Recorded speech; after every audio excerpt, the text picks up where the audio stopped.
Hey guys, Pedro Sam with Thriveworks for Lauderdale. I'm a licensed mental health counselor and I come to you today to just talk to you for a few minutes.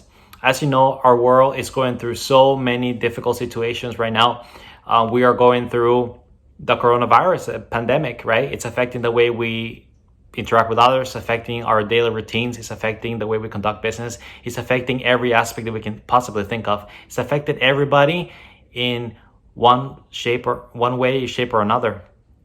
So one of the questions that came through our website is basically, how can I take care of friends and family members who are struggling with mental illness during the pandemic, during the coronavirus pandemic? So the first thing that I would like to say is to remind ourselves that a pandemic or a crisis like this will lead to different emotions, uncomfortable emotions such as depression, anxiety, anger, fear, confusion, right? So we need to get that information that we know already. And if not, we need to educate ourselves on those types of emotions and what they do.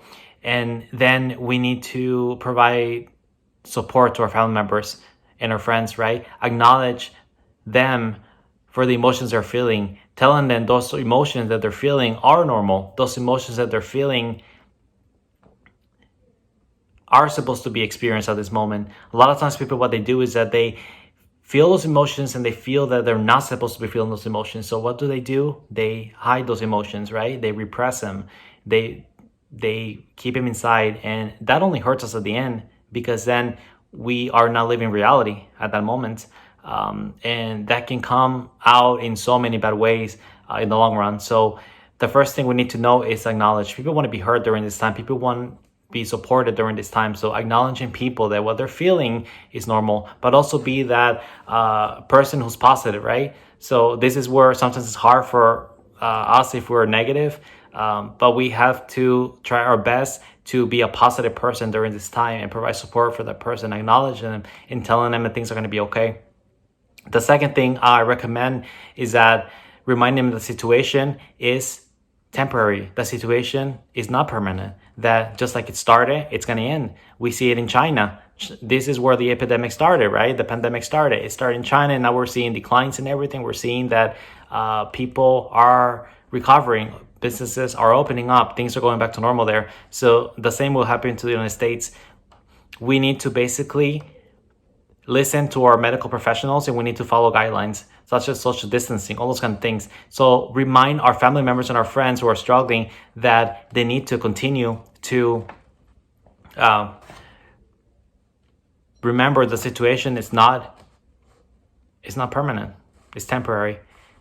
The third thing I would recommend is that we remind our friends and family members that they need to continue their daily routines every day, right? So that is getting up on time, that is eating meals, exercising, whatever they do on a regular basis before the pandemic, to do those things as much as possible. Keep a sense of normalcy, because the more that we maintain a sense of normalcy, the better we're going to cope with a world that's not normal right now, the world that's out of sync. It feels like that, right? Because everything's closed and we're going through so many changes and difficult problems. So the biggest thing that I can say is to remind them to maintain a normal schedule as much as possible, right? Taking care of you, taking care of yourself, it's really, really important, because a healthy mind and a healthy body is going to help you to deal with the coronavirus. And last but not least is social media, right? This is the perfect time to connect with people. This is a time where we can connect with people through technology, right? Through social media, through Facebook, whether it be Zoom, video chat, right? It can be things like FaceTime, anything like that. So this is a time where we connect with people and take that opportunity to be closer to family members through the media, through social media, through the internet. The best time to do that. People are struggling and they don't know what to do at this moment, but we can be the positive force that changes everything. And I encourage you, and I encourage you to be able to provide the support that your family and your friends need during this time. And don't be afraid to reach out to for professional help if you need that. So thank you again for your time, and we will all get through this. Have a great day.